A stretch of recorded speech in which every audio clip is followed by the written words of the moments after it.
I have started the recording to the dulcet tones of Burnley Oh, services. It's not Burnley, it's the A1. It's north of Newark, wherever this place is. I'll go myself on mute so we don't have to pay the royalties.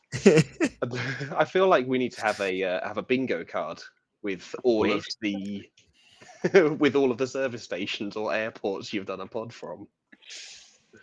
this is only number 2, isn't it? I think Stansted Airport was Well, the other one. hotels though, we've got a good array Oh of yeah, hotels. Yeah, There I was can that. include hotels. There was a The lovely one in culture Ireland that I remember with the chandelier. with the chandelier. Little guest house outside Portadown. It was very nice there. Yes, it Mm. was. No Hovel this week, which is a shame because I did want to show him this lovely little black box which I printed and has. Oh, Oh, that's so disappointing. there we are. So I've just Oh, rolled a skull, a pow, and something under the desk. This is really great for the audio streaming, isn't it? Good content. this is absolutely banging content. But for those of you that can't see, Chris has just pulled out a beautiful dice box. I will find it later. Yes, a lovely 3D printed dice box. The thing is, this is a file you can get online, which has the slot for the D16, D8, 2D6s, and then a run for the block dice. So I looked at it, I was like, oh yeah, but I always have a set of branded dice. So I had to do a little bit of editing to make sure that it kind of worked. And it came out okay first time, and it slots in nicely into its box. Very, very So it's nice. quite satisfying. So Hovel will be proud of me when I show him next time I see him. That's genuinely made me tempted. Charlie recently has been asking a lot about models, and he's got some. He's wanting to get into miniature painting, which is so proud. And also, he's been watching Lord of the Rings recently and loving it again. It's just made me so happy, so happy. It's ridiculous. Being able to sit there Someone's and gonna be spending some money on Middle Earth stuff. Oh yes. Well, thankfully, he's not worried about having the GW branded stuff. So we've got some 3D printed elves coming. But he was asking the other day about how much a 3D printer costs. Ooh, that's a wonderful rabbit hole. Mm-hmm. Cool. Well, let's talk later. I want it. I shouldn't get it. Tell him Right. Uncle Chris will be able to make his dreams come true. Whatever he wants, no worries. Well, on I'm that not saying note, that to my children. Okay, yeah. Apologies, that did sound a bit creepy. But let's move on before I get cancelled for something I haven't done, shall we? Let's just move on. Play the intro.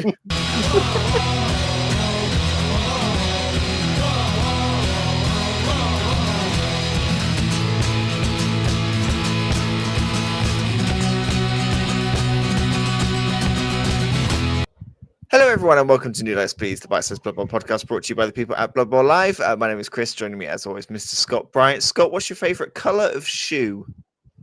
Any type of shoe. Good evening. No, that's fine. Good evening, Chris. Good evening, chat. Good evening, Feakes. Favorite color of shoe, I would say, would be an oxblood brown, the dark one, like on a classic brogue on a bit of a Chelsea boot. That's Very mine. nice. Very nice. Joining us also, Mr. Tom Feakes. Feakes, favorite color of shoe?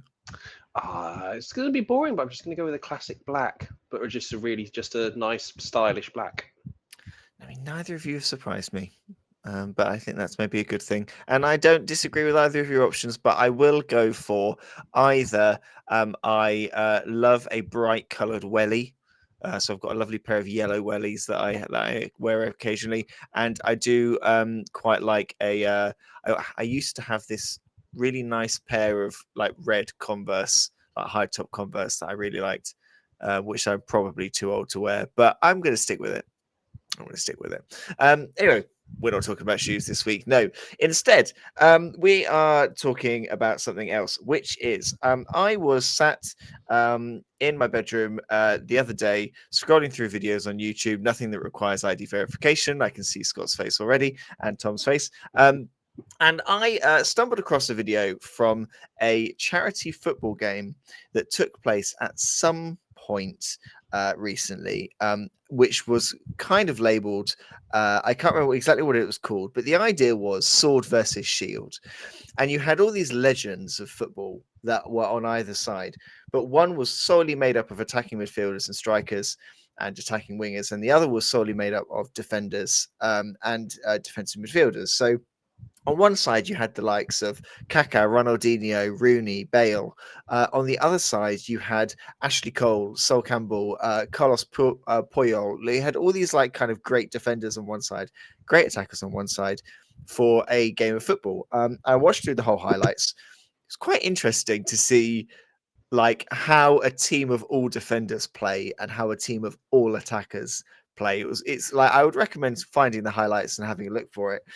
But it got me thinking, what would be the sword versus the shield of Blood Bowl? If you built the ultimate defensive team and the ultimate offensive team, what would they be? And then who would win? Is there one team that would clearly have the edge over the others? So I set Scott and Tom the challenge that we would together here on this podcast, we will build the sword and the shield, and then we will try and establish which one we think will win.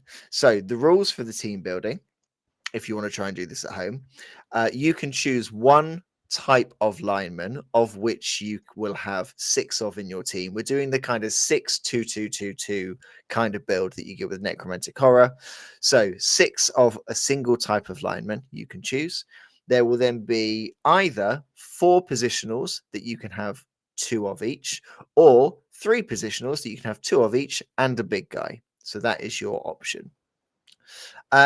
So one team will have 14, one team will have 13, but the 13 will have the big guy. So just to confirm, Yes. 6 linemen, Yep. 4 positionals, and 1 big guy, because then that gives you 11, yeah? Or if I did my math wrong. So imagine the team box that you're getting, Scott. Okay. So Yeah, imagine it fine. that way. So 6, 2, 2, 2, and then either 2 or 1 big guy. Okay, I've done mine slightly different, but hey, we're a liberal church. Well, we're building this together this time. We're working as a Shut up, team. All I said was, and you Yeah, told me. and that's all you have to say.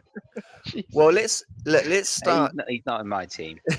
Let's start defensive. Let's start with the shield, and let's go for our shield lineman. Anyone have a thoughts on shield lineman? I immediately struggled to look past dwarfs. Yep, dwarfs. I did look at Norse because they come with block, but Same. if there are no additional skills, you want to maximize the skill. Block and tackle. What more do you want? I can't see anything better than that. Although Mr. Feakes' sigh means I think he might disagree. Me too. No, I do disagree. Dwarfs were on my short list. The reason they didn't make it onto the short list is my thought of looking at the offensive team that I've built. The amount of speed, as soon as you're past them, they're not catching you.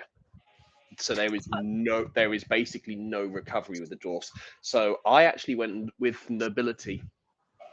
Okay, good choice. Yeah, Defend across the I board. think nobility linemen were on my. Let me have a little look at my list. Nobility linemen were 3rd on my list of options. So I went for dwarfs because I thought maximizing skills.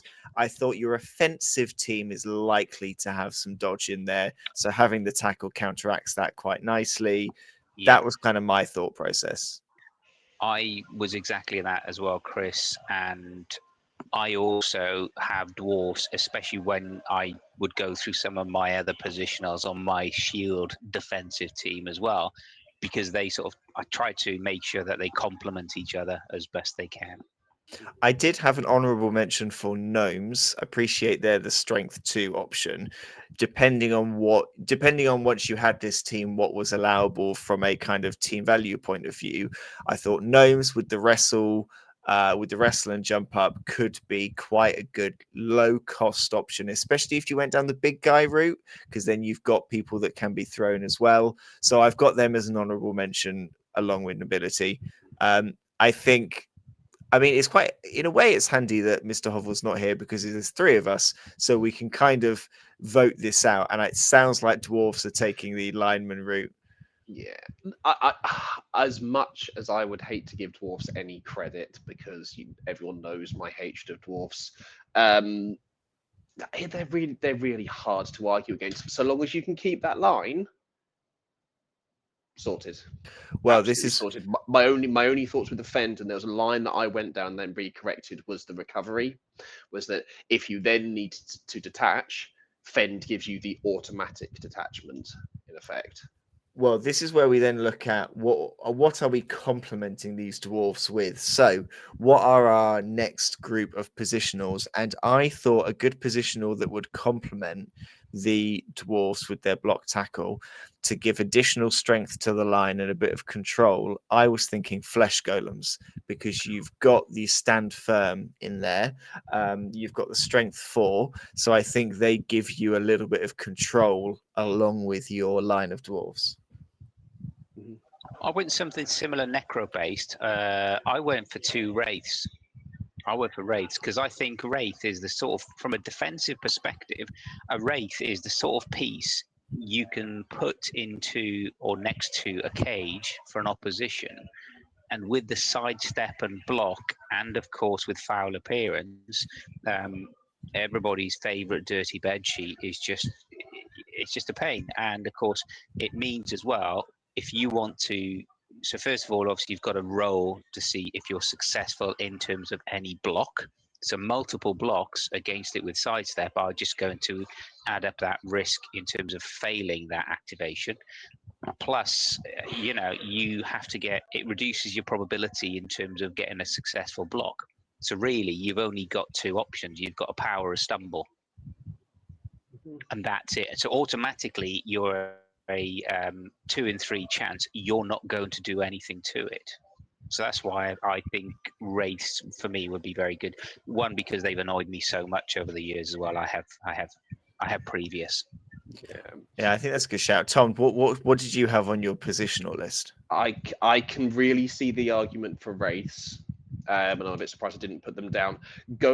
Flesh golems were on my short list next to bodyguards because I did want to get some stand firm in there. I did And have bodyguards on my list as well with the stand firm wrestle. yeah, no, I've just got the 2 next to each other because this is the strength 4 stand firm against the strength 3 stand firm, and yeah, they've got wrestle. It depends which kind of way you want to go around. I wouldn't put both in the same team. Got more movement with the bodyguards as well, haven't you? You do. It's 2 more movement, 1 less strength. So it depends which one you prefer and how you want to play them.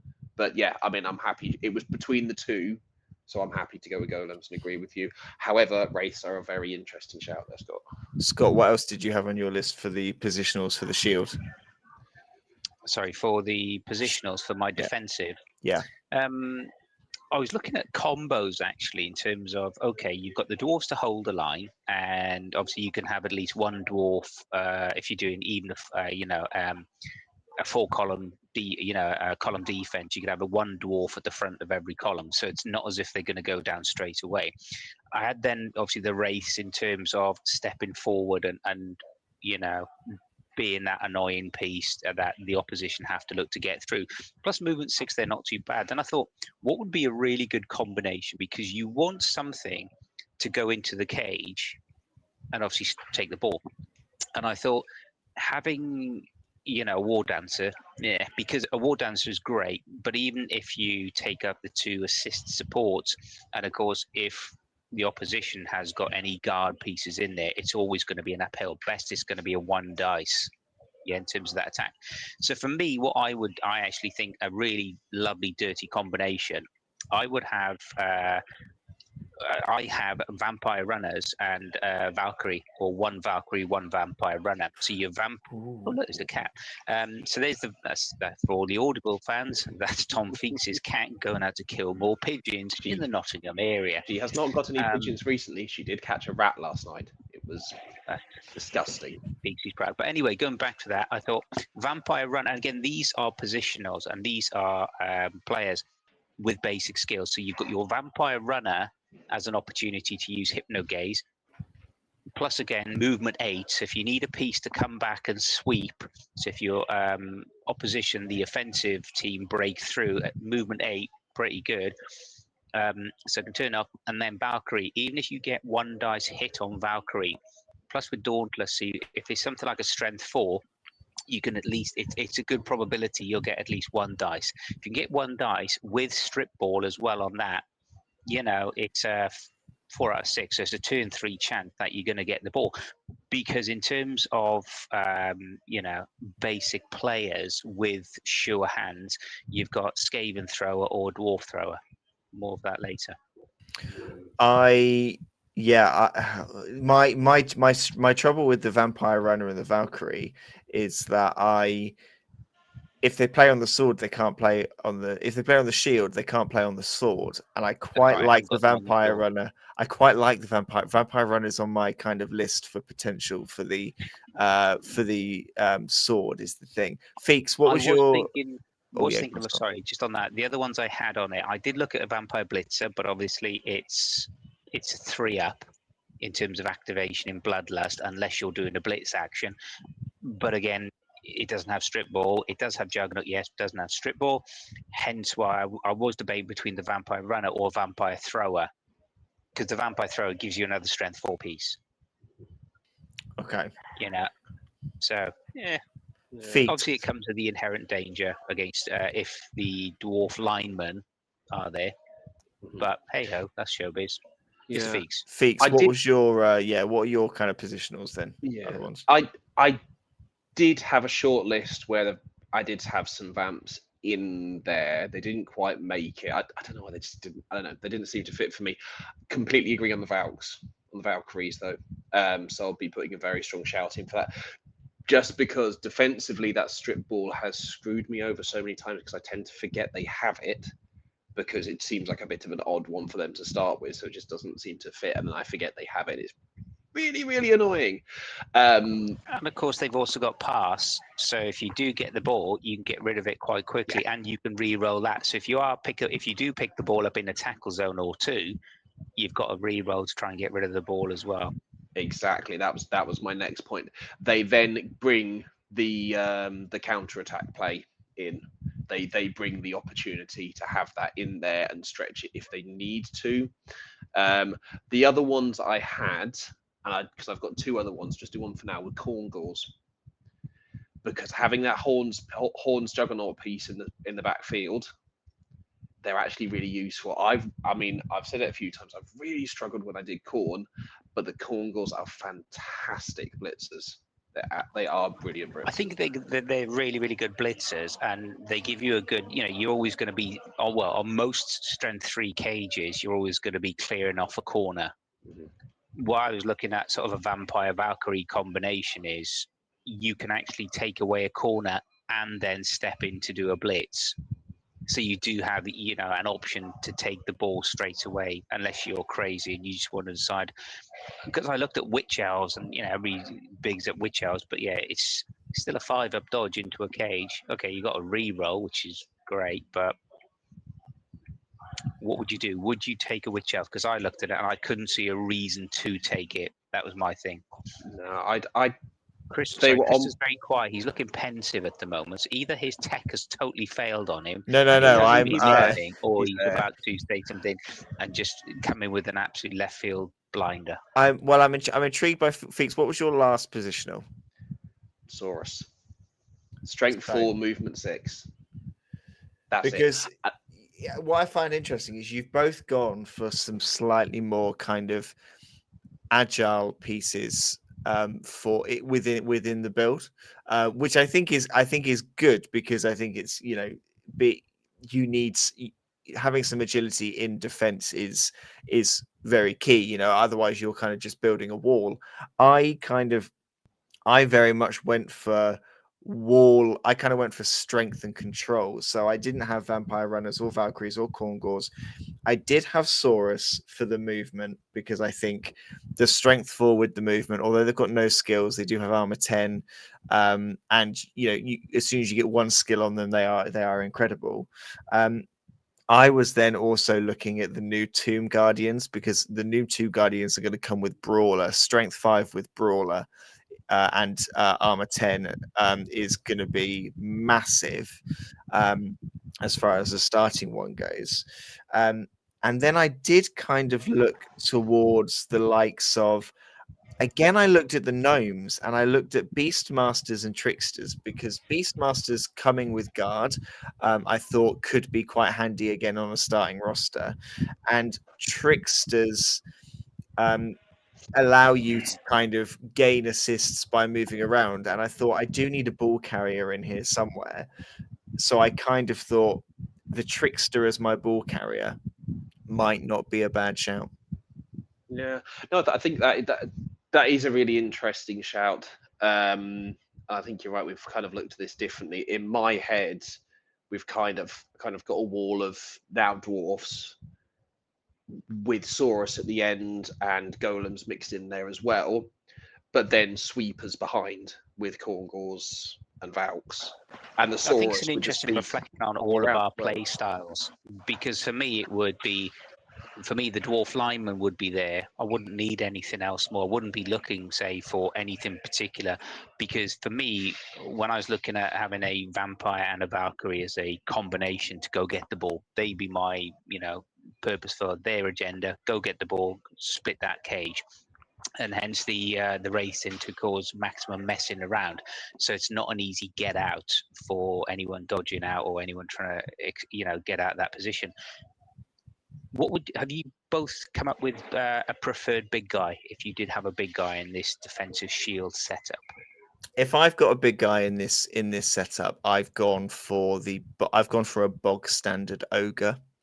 So I've gone for a bog standard ogre. If I was going to go for a big guy, I would lean towards the gnomes as my lineman to give you that one turn threat. Because I think defensively, if someone fails to pick up a ball, chucking a player down to be near the ball and putting the pressure on, chucking a kind of relatively disposable player down to put the pressure on is really key. And I just feel like they are with Bonehead, they are probably one of the most reliable big guys. Bonehead is the most reliable big guy like trait. I think I know you're looking at me like that because you're thinking animal savagery, but I think Bonehead, Definition of reliable. because I think Bonehead causes the least damage to your own, doesn't cause any damage to your own team if you fail, whereas animal savagery does. I think it's kind of I think it's I stand by it's the best nega trait, so I think ogre is probably the most reliable. If I didn't want to throw teammate, I would put the Croxagore in there because the prehensile tail to mark up players is just incredible. I So was go on, Feakes. What was your big guy? I had 3 different choices depending on their roles. And they all lean down into the control bit. Croxagore and Roger were both on there for the prehensile tail. Roger Yes. on the defensive. Yes. To frenzy itself into a hole and punch your own players and then get knocked down with its armor 9. Are you a madman? Oh, for what? Your ogre to Bonehead and not damage your team, but leave a massive wide gap in the middle of your field. Strength 5, armor 10. Strength 5. How on earth are you justifying a Scott? Am I mad here? How are you justifying a rogue? Well, no, you haven't let me justify it yet. Because I can't. I just can't. There is no reason to justify. Sorry, Feakes, you're wrong. I'm with Chris. The Rogers are not defensive. If you no, it's not 2:00 for all our audio people. Roger, yeah, you could.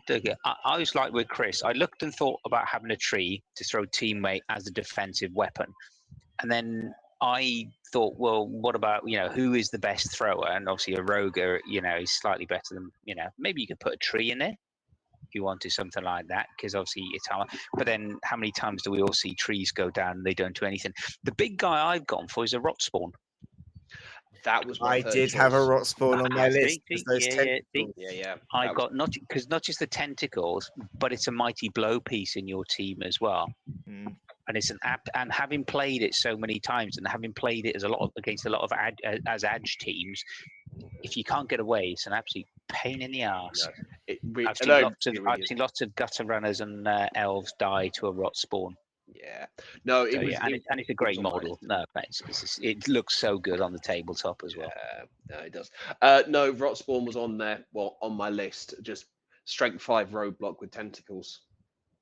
It's just going to be there, and it's just going to be a pain. I am going to pull us back to my defense of the Roger, because I'm not letting this go. I know that I'm not going to win you guys over, but I'm not just going to let this slip. Scott, your reasoning with the Wraith is to not cage dive it, to take out a corner and for it to be a pain in the arse. How about Yeah. you do that with a strength 5 piece with prehensile tail? I would Croc take score. the croc. Take the I croc would take the score. croc. I would take the crocs over What if it the boneheads? Roger every time. What if it boneheads? That- What if you need a frenzy piece to get something off? What if you need that extra frenzy in there? Yeah, but what if you animal savagery and the only person next to you happens to be your Valkyrie? No, you don't do that because you manage it properly and you give it a dwarf or a saurus to block to hit. My other concern as well, the Roger is only a strength 9. Doesn't take much. That we've all been FEC. Oh It's no, we only have. a strength. It's sorry, not strength. It's armor 9. It's only an Yeah. armor 9. And if you're gonna max out on it, I get it that it can still activate wherever you are, but yeah, it's. I'm just. And I've played them too many times, and then I've rolled a double both down on them, and it's just soul destroying. oh no, absolutely. There is. I know that I'm never going to convince you guys about Rogers. What I would say is, with me running Underworld and having a lot of goblins for him to punch, or when he does cage dive and just swamp the cage with goblins. It's beautiful. When you've got disposable players, though, I do get it when you've got disposable players or you've got cheap linemen, but like dwarf linemen are pretty expensive.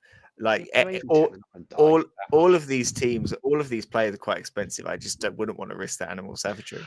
No, and in all honesty, I hadn't even got a big guy on my list. I'd had a few guys in my mind. I hadn't even got my love for a Roger. I hadn't got them on the list. Okay, well, let's vote now because I think we've got this team down. So a simple vote, hands up if you want to include a big guy on this list. 2-1, Scott, I'm afraid. So the shield is dwarf linemen, wraiths, bodyguards, Valkyries, and Saurus. If we're No then allowing, vampires. the Valkyries had more behind it than the vampires. The rot spawn would then be the honorable mention for the big guy if you were to include it in the shield.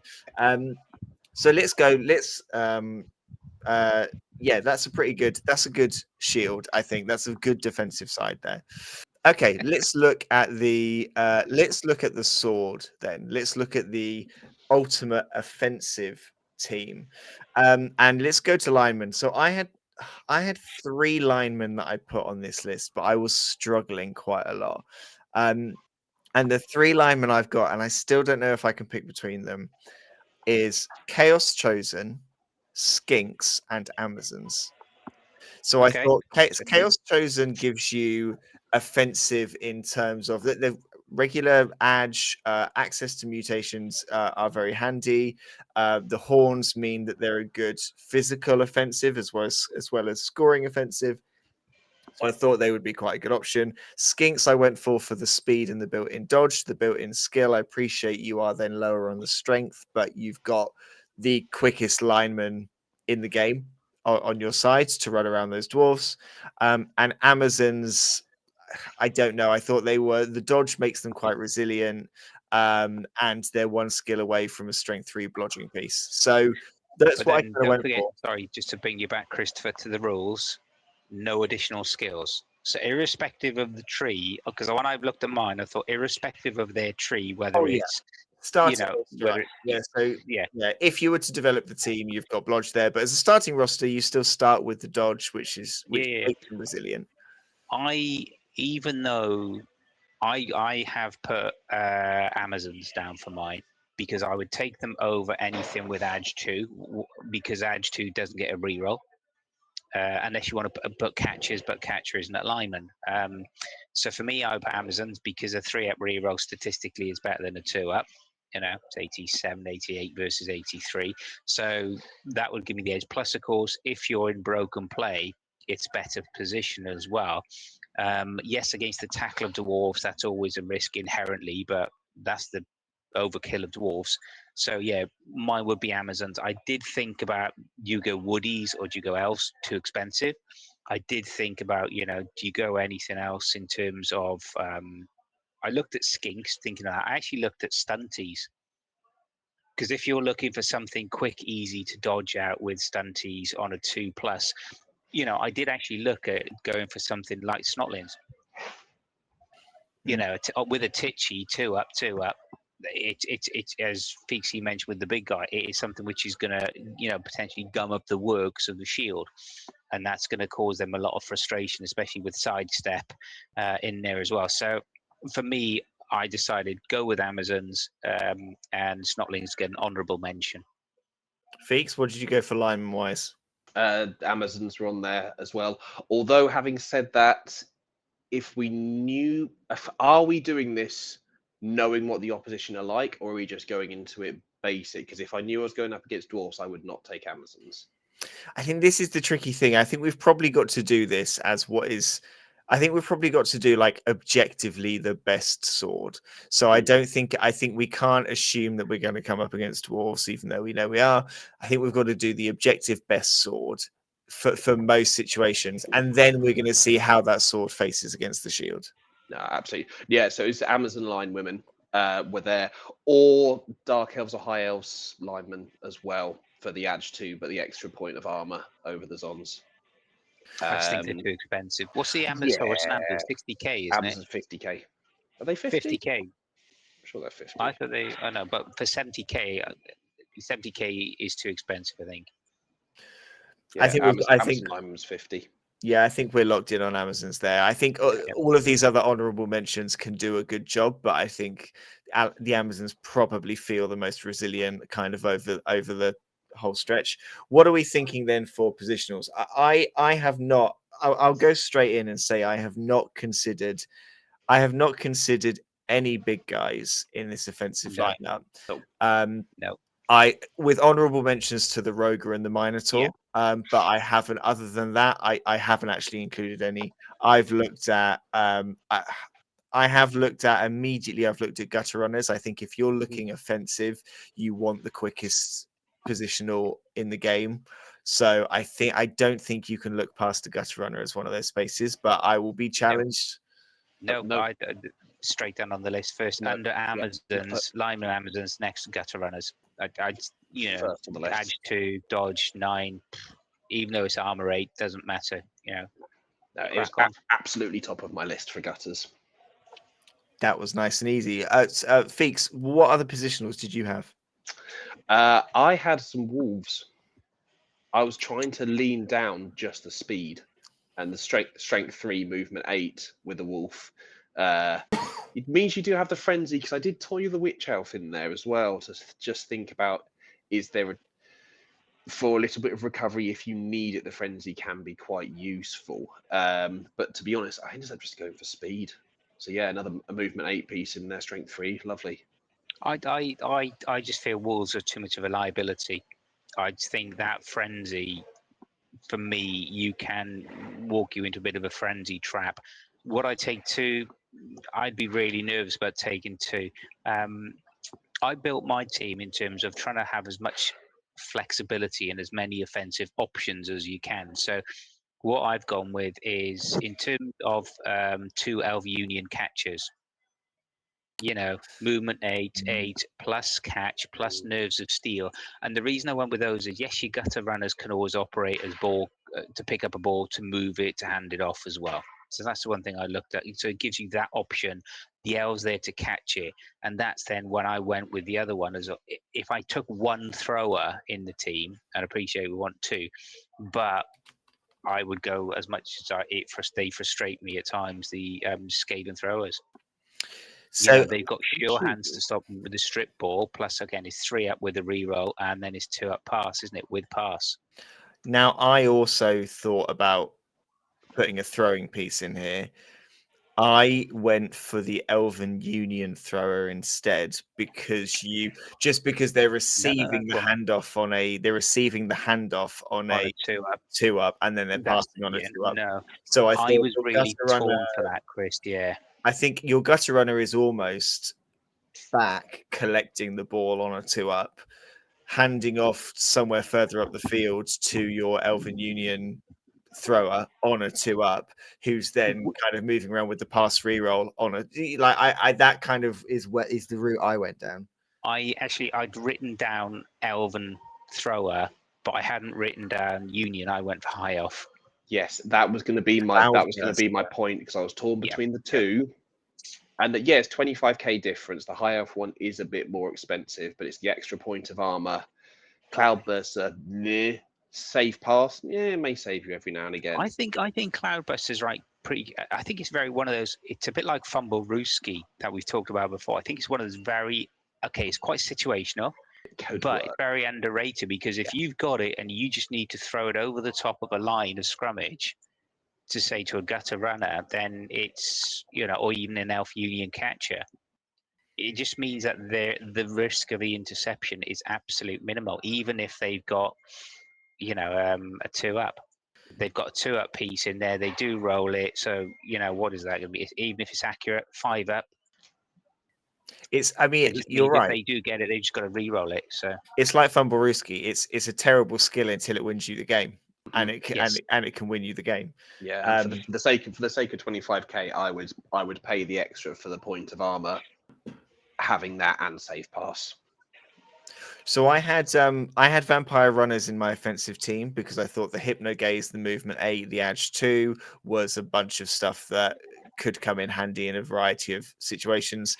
I've got my gutter runner picking up the ball, giving it to a thrower, chucking it to a vampire runner is kind of the route that I'm going down.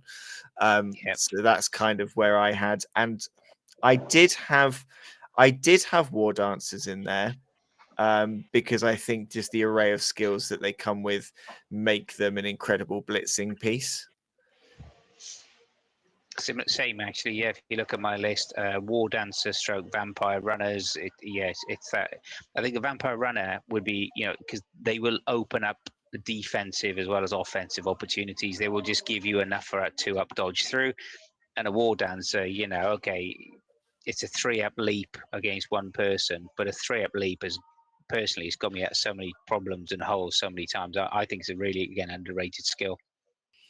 Yeah. Any other honourable mentions that we've missed off on this one? No, I don't think the only I had War Dancers and that's it.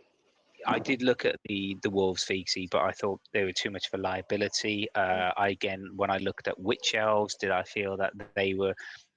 I think they're good in terms of situations again for the sides in terms of keeping people honest when you're going down the sides, but I think there's too much out there to negate them straight out of the gate.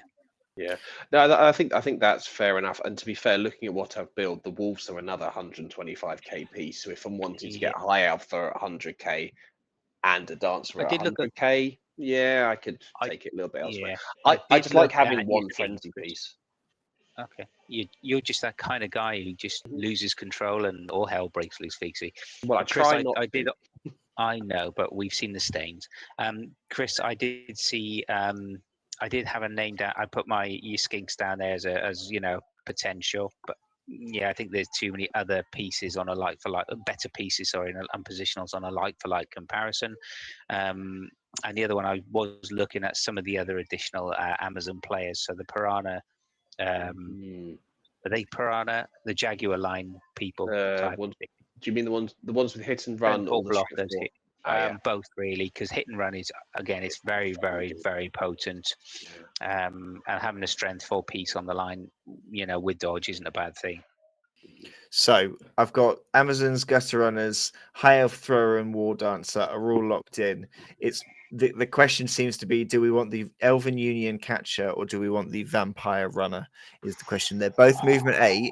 They're both edge 2. They're both armor 8. It's catch and nerves of steel versus what skills does the Vampire Runner have? Hypno Gaze. Just Hypno Gaze and 8. That's it. So therefore, for me, Elven Union Catcher, because it comes with more intrinsic skills. That would be my. And there's no Bloodlust. It's just that little bit more reliable. So, okay, we've got our 2 teams then. So the question is now, what wins, the sword or the shield? So, as a reminder, the shield is Dwarf Linemen, Wraiths, Bodyguards, Valkyries, and Saurus. And the sword is Amazon Linewomen, Gutter Runners, Union Catcher, High Elf Thrower, War Dancer. Now, the thing that strikes out to me here is that the sword is entirely armor 8. Yeah, and the word for me, attrition. I just think the defensive would win it because of attrition, just purely in terms of number of blocks. You put the rot spawn on the line to start with. There's My at mistake. least one. It's probably. The high elf thrower is armor 9, so we do have one Okay. armor 9. But when you if you were to put a rot spawn or something like that on the line, automatically you've tied in realistically 3 players. They're not going very far, very quick. Strength 3 against strength 5 with tentacles. Yeah. So all of a sudden it becomes. So for me, my gut is for the defensive, subject to dice. Your mortgage is at risk, etc., etc. Feaksy. I honestly can't decide, and I think what would decide it on the day is the first 4 or 5 turns, because if the sword could potentially turn them over and score and start racking up get a couple of touchdowns in fairly early on, it doesn't really matter on the attrition. Yeah, I So you, think you just never know. But yeah, to be honest, I'm leaning towards the defense, because it's just like you say, it's going to be incredibly hard to. It will take a very good coach and some good dice to get through it. If they manage it, they could run away with it, but they're going to lose a lot of players. I think I'm gonna fly the flag for the sword only because looking at the shield, you've got 2 Saurus in there, you've got 2 Wraiths in there. Wraiths can't pick up the ball. Saurus are Edge 5 to pick up the ball. So Valkyries are armor. I want to say Valkyries are armor 8. I think they're right. Yeah. Yeah, they are. So you actually, as the sword, you only need to take out the Valkyries to realistically get rid of the scoring threat. The Valkyries are the scoring threat. Their bodyguards aren't really going to do it very well. They're much better at kind of controlling rather than actually moving the ball. Whereas every single player on that sword is a score. It can score a touchdown. Every single the gutter runners, the war dancers, the union catchers. That's 6 players who can easily score a touchdown. High elf thrower with armor 9 is going to be a difficult player to get rid of. Pass and cloudburster, that's going to be a tough one. Your stretch plays are going to be huge, aren't they? They're going to be end to end. You are going to be end to end. My only concern would be for the offensive, how are you getting the ball? Apart from on your kickoff, how are you getting the ball? Cage diving, or you hope for. I think you're cage diving, aren't you? And you're cage diving into a cage probably with block tackle in it, which is going to be well. Your leap helps that. Yeah. But if you've got, don't forget, if you've got your 2, the flesh golems come with guard or not? No, they don't, do they? Just, no, but you said the bodyguards do, don't they? Bodyguards. But as long as you've got 2 bodyguards on the corners of your cage, that's 2 dice uphill. Which again, with a war dancer, that's the one player you'd want to do 2 dice uphill with all day. Well, if you are listening to this or watching this, and you would have built a different sword, a different shield, or you think the outcome would be different, why don't you get in touch, Mr. Scott Bryant? How do people get in touch? Mr. Christopher Coe, if people do want to get in touch, if they want to tell us, are they sword? Are they team sword? Sorry, are they team shield? If they have any requests for urban kill that they want to send out Mr. Feakes' cat to go and get on their behalf, drop us a note. please at gmail.com. Upper, lower, mixed, we're all the cases in this family, and that's it. Now, Mr. Hovel's not here, so I'm going to pass this one over to Mr. Feakes to see if he's been paying attention for the last several months. Mr. Feakes, if people do want more Blood Bowl excitement and Phil, where can they go to get that craving satisfied? Oh, well, I'm sure we can satisfy those cravings. If they want to head over to Instagram under Bloodbowl Live, and also on Blue Sky under the same name, there are quite a lot of matches that go up. You'll see them on YouTube and on Twitch under Bloodbowl Live as well. And please do get in contact to let us know your thoughts towards it all. But you can catch us on quite a few different platforms now.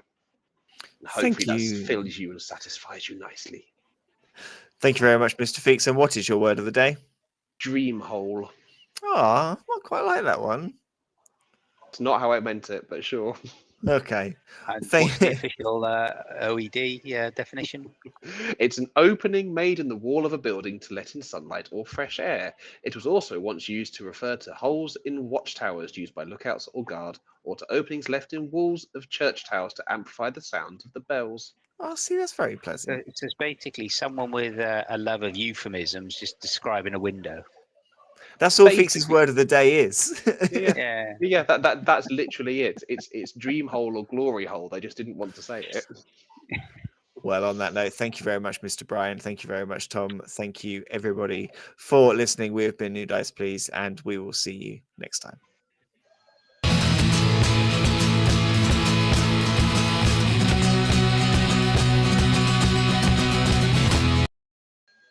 I could actually put a shout out if anybody has any requests of which service stations I should visit next on my tour de force of Britain or hotels. Drop us a note.